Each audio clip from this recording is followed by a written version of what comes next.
right, good morning.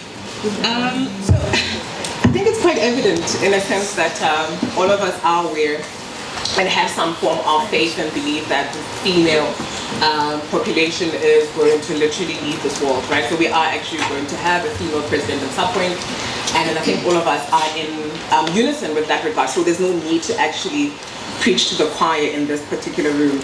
Am I correct? Yes. Mine's a complete. I like it. Okay. So, technological malfunction at this moment. There we go. Okay, can we just have the next? Okay. All right. So I've been asked to speak on a number of things, right? So to touch on the evolution of the feminist movement, to highlight some of the challenges and the successes that are there in terms of the women's movement in Africa, and then also then touch on what's this? I've also been asked to talk about the status of women and their role in the democratic landscape, although the focus in my presentation will not be extensive. And I also would like to also remind and just ask everybody to go through the Akina Mama wa Africa report, which essentially captured some of my presentation. And when I saw the report, I was like, yo, so what am I going to say? All right. In a sense, a wonderful report with clear directives in terms of propositions. And I'll also touch on some of the themes that are addressing or concerning young feminist struggles. At the same time, I'll also attempt to sow a seed for us to imagine democratization. So even if some of us are somewhat married and embedded, married to the colonial, modern colonial institutions that we've inherited. But before I do that, I think it's important to... Okay, I'm just going to require assistance from the back because I'm having trouble with this. Just go to the next slide. So, but before I do that, I think it's important for me to define African feminism. And we've had a number of beautiful, amazing African feminists throughout the continent, particularly feminist scholars, activists who've come together to actually give us a sense of an understanding of what African feminism entails. All right, so according to Amina Mama, she stated that African feminism is a radical proposition, radical in a sense that in some instances, some of the things that feminists are fighting for, people were like, yo, we can't, like it's just too much, right? So it refers to the liberatory political philosophies, theories, writings, research, cultural production, as well as other forms of, various forms of organizing work that African women have been engaged in. All right, so African feminism is literally concerned with responding to the objective conditions of global systematic inequality that have led African women to be where we are and hence resume the need to struggle and fight for our liberation. Next slide. So African feminist movement, that's the topic I was given. And I was like, African feminist movement, does this thing exist? Certainly not. We do not have an African feminist movement in the continent, particularly at the regional or sub-regional level. However, what we have are various feminist organizations and feminist movements within the country's spaces, right? And I think all of us have been able to see and witness this throughout history, particularly those that have been televised. But what Africa has had, particularly throughout history, even before colonization, right? It literally has been a movement, in a sense, if I were to call it that, of diversity of activities, engagements, and tactics that have been used currently or historically to advance the rights of women and ensure that African women have opportunities, right, in the multiple spheres where they exist. I'll give you an example, right? On the economic front, some of us are aware of the Osusu, right, the Stockfells, where women come together, put money together in order to somewhat find a way of securing the economic and socio-economic challenges, right? Some of them coming together to actually address the food insecurity challenges, like so many ideas and tactics that African women have been utilizing. And also more recently, we are finding what we call property Stockfells, like property Osusu, right? Again, women coming together, put money together to actually be able to buy property, whether in the form of land, whether in the form of houses, or whatever, etc. Right.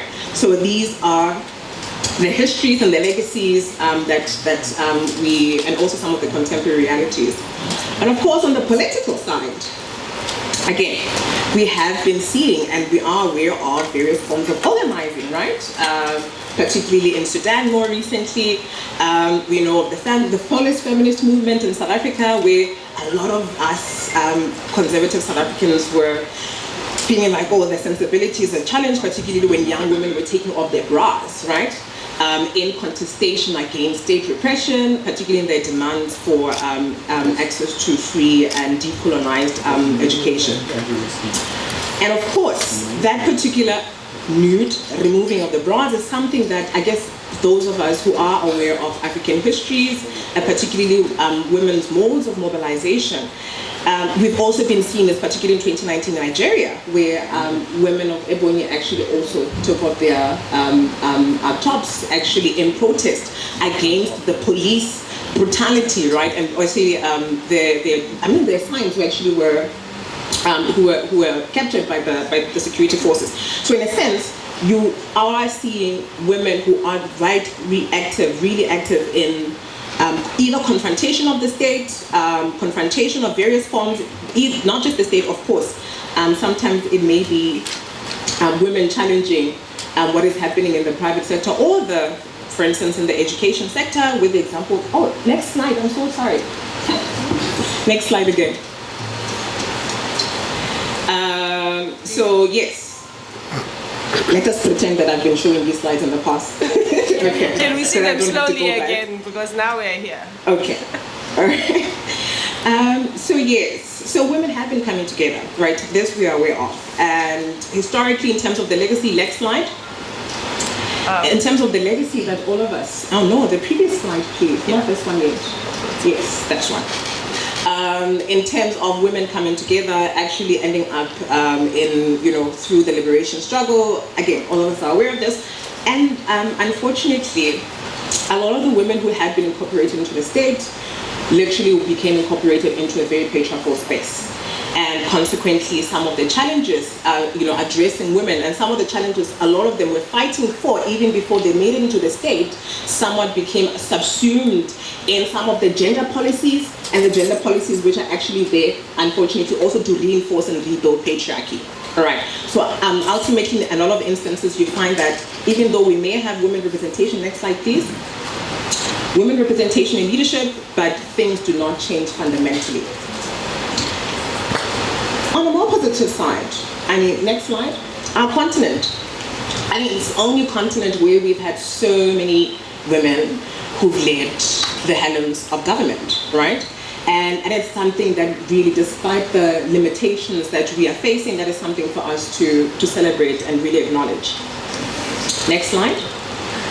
We have also seen this as well, and this has largely been the result of the hard work that women have been sort of forging in the continent for a number of years. Next slide.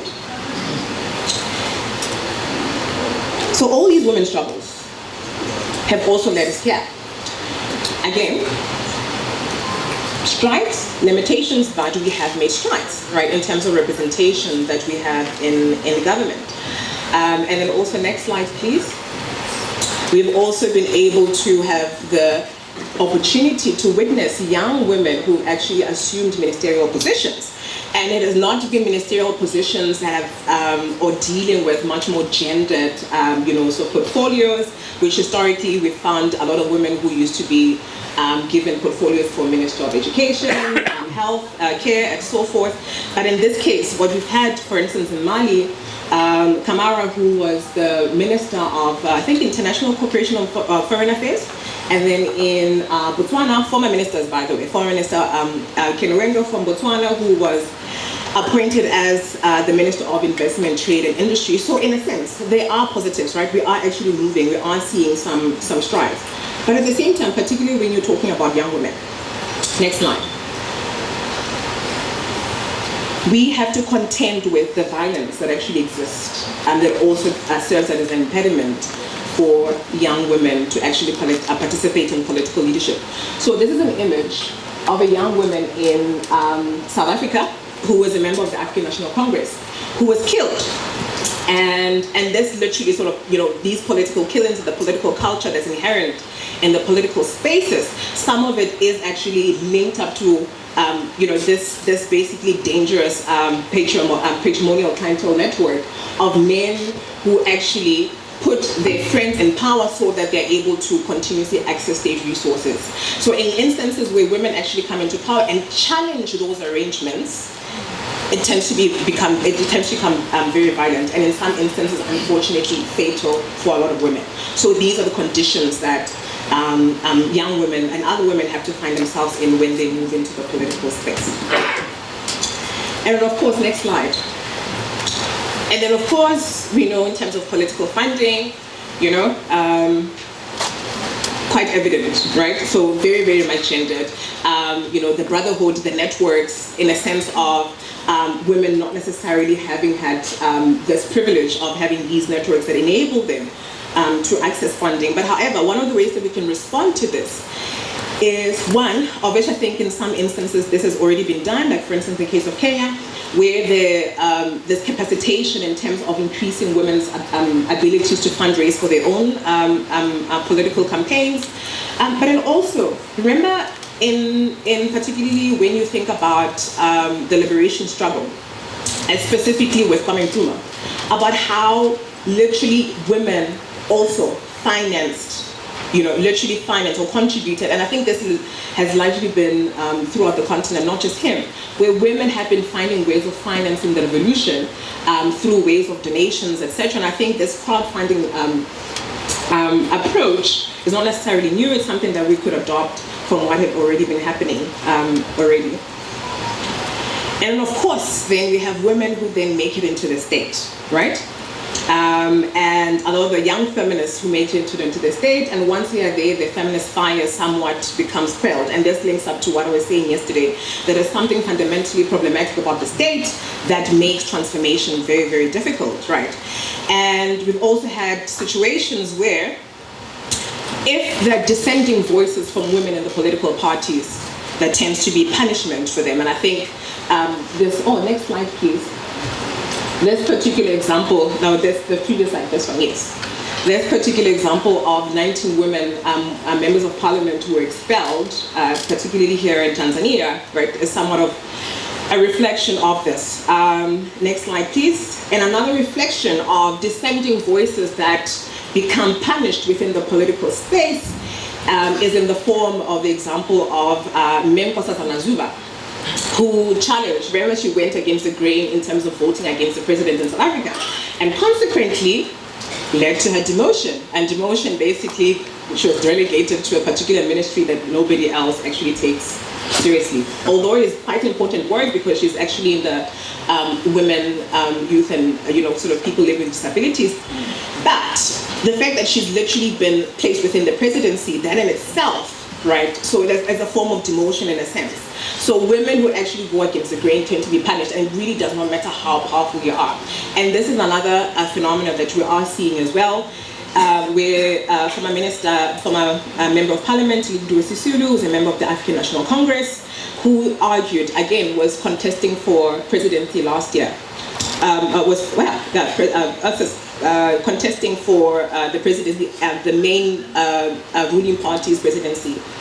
And part of the logic, of course, and literally highlighting this, which literally is a phenomenon throughout the continent, is that men in political parties actually believe that the presidency tends to be reserved for them. So this is not something that's unique only to South Africa. So what should be done? Next slide, please. We have gender quotas for women, right? And yet, all of us are aware that the majority of women, or rather the majority of people in our population tend to be women, and then a lot of the times men don't always make up more than 50% of the population through the various countries that we have. So essentially, maybe what we need is a gender quota for men, meaning there has to be a limitation in terms of representation, over-representation of men in politics, right? Are we all in agreement, comrades?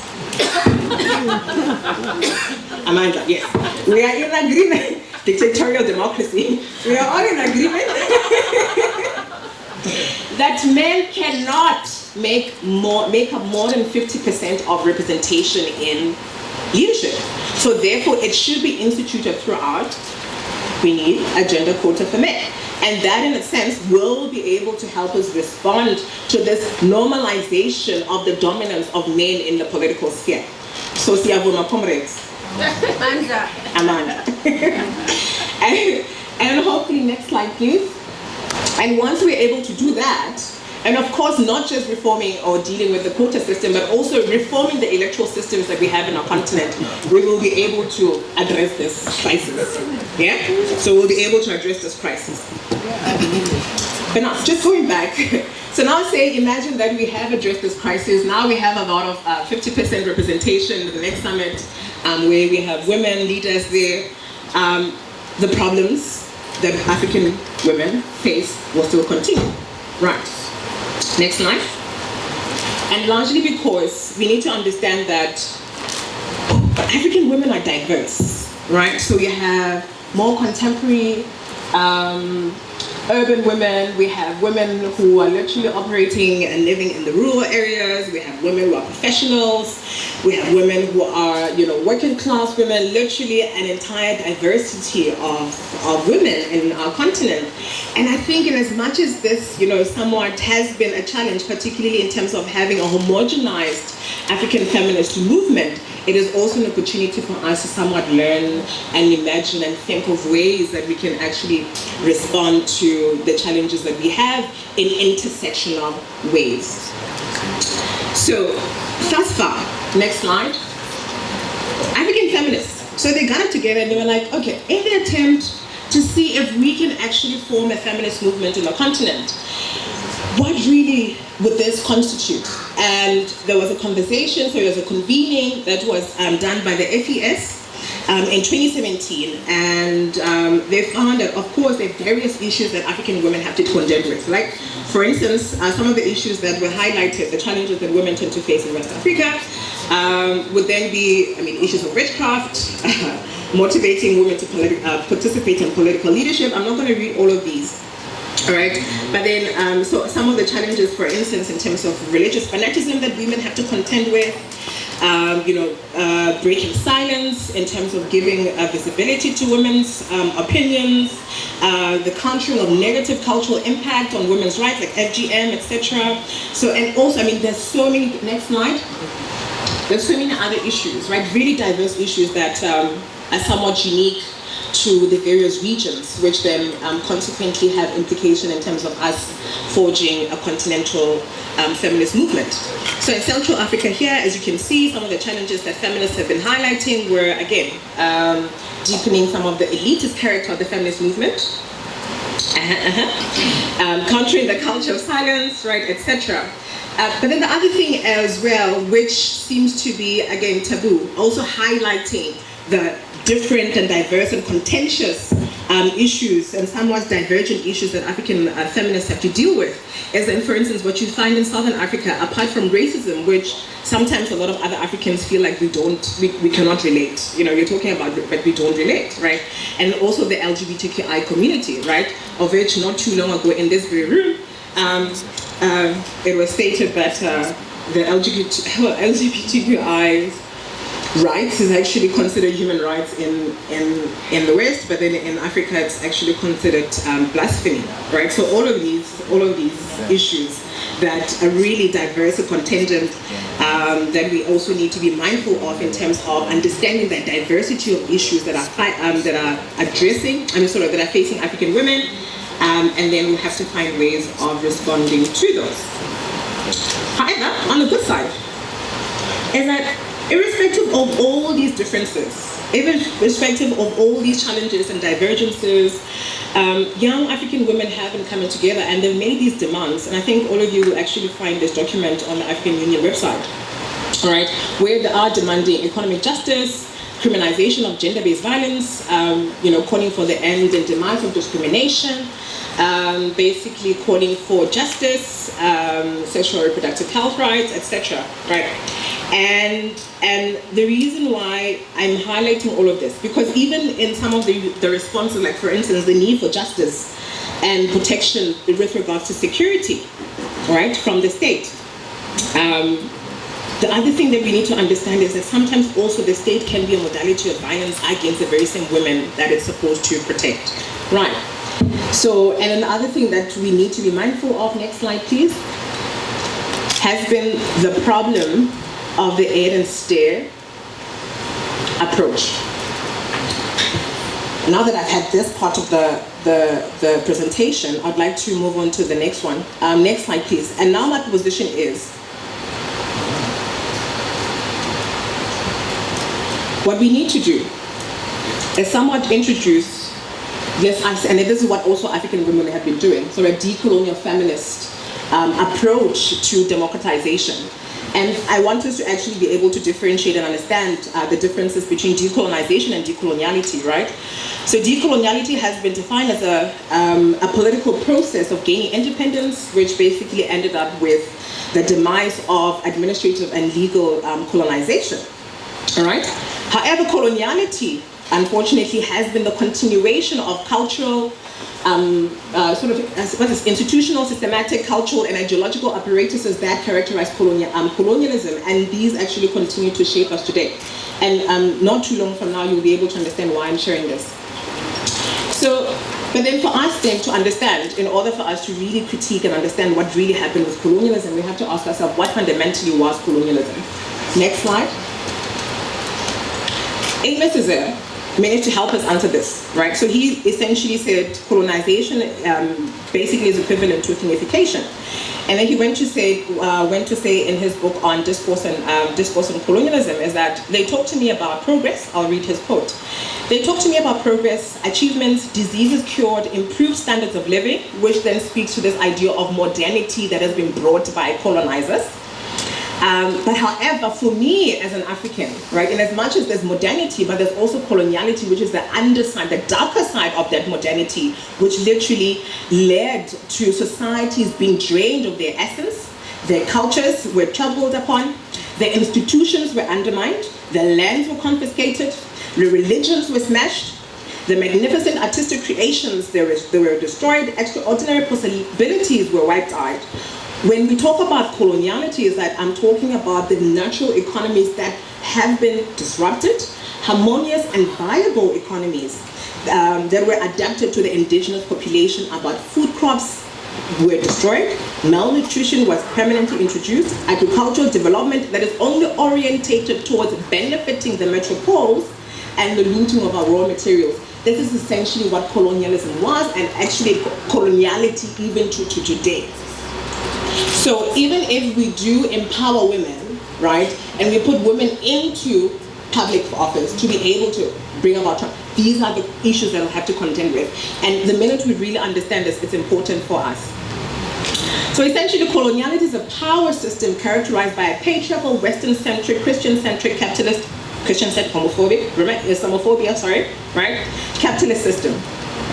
It is characterized by gender, class, and race, among other hierarchies, are entangled together within a global geopolitical, geocultural processes of the modern colonial world capitalist system, where ceaseless accumulation is affected by these hierarchies. So essentially, our sense of progress is continuously accumulation, but that accumulation also comes with the underside, right, which is essentially modernity. And then we need to understand that. So when the women in Nigeria or Ogoni, they are actually protesting, when people in Marikana, or the workers in Marikana were protesting, it's largely embedded in this particular logic of the global economy, which essentially, this is what African feminists seek to confront. Next slide. Next slide. Oh. Oh no, I just read this. So basically coloniality is, okay, yes. Do you want the other slide? Yes. The previous slide? Give the people what they want. Pardon? Give the people what they want. So coloniality, so we have coloniality of power, and this is more on the academic level, right? So we're giving us a framework of analysis to understand what is really essentially happening in order for us to respond. So for me as a decolonial scholar, So coloniality is more of a framework of analysis that I utilize to understand the world. It is a framework of analysis that I utilize to understand what is happening in Africa. And then once we're able to understand and dissect what is really happening, or the crisis of our own continent, and not just Africa only, but sort of the crisis of our world, is that we'll then be able to really come up with what is effective responses to that particular crisis, right? And this is where the concept, right, in itself of coloniality of power, coloniality of knowledge, coloniality of being, then comes into place. So I'm just going to help somewhat explain this in a pictorial form. All right. So we know that the world is characterized, right? We have this sort of global. Next slide, yes, this one, yeah. The global capitalist system, which is basically characterized by a global division of labor, right? Basically, again, centered around this idea of profit making, profit generation. And a lot of the times what we are seeing in countries or regions and continents and peripheries such as Africa, labor tends to be treated differently in comparison to labor in other parts of the world, right? So in a sense, for instance, what we have, the different existing forms of labor that coexist, human trafficking as an example, overexploitation of workers, and in South Africa, for example, in cases where workers are actually demanding fairness, they tend to be killed. And then you have then the idea of coloniality of power, which is basically characterized by the interstate political economy, a sort of political military organization, which tends to be controlled by the West. And a lot of the times, as we have seen in Libya, when NATO did what it did in Libya, right? And then of course, the existing foreign military bases that we find here in the continent. So another example of coloniality of power is literally the use of force to coerce those who are marginalized to consent to their oppression. And again, African states with African military and security are the ones complicit, right? They're actually the ones who are involved. These are images. This particular, next image. Next image. So this one is in South Africa. This one, that's in South Africa. So I think that's currently, I know some of you have been seeing some of the images in Kenya, right? So again, this overproduction of violence in terms of the mechanism of the state, that is the reality that we have to deal with. Again, this is part of coloniality, inherent part of coloniality, and for us to understand it, it's important for us to understand this. So I have 5 minutes. I'm going to rush through the rest of my slides.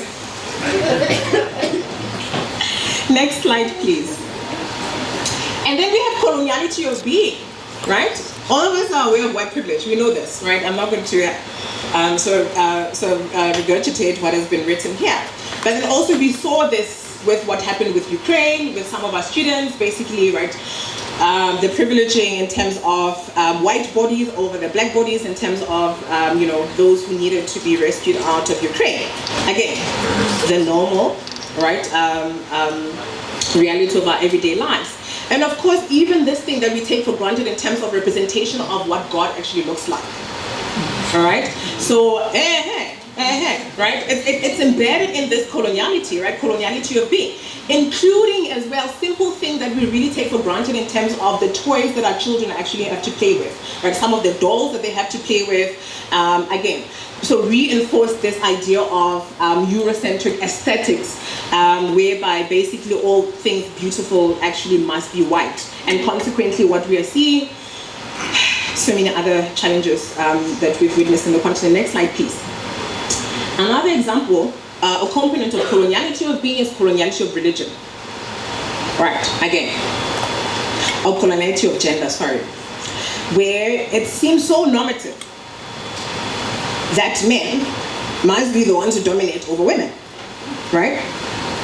And then also we're seeing this in the private sector as well, where in terms of, for some reason, the same work that women do with men tends to be actually underpaid, and then women tend to be engaged in excessive labor in comparison to men, just because of the gender role. So it's, again, this is part of coloniality in terms of, if you ask them speaking about coloniality of being, with regards to the gender hierarchies that exist, right?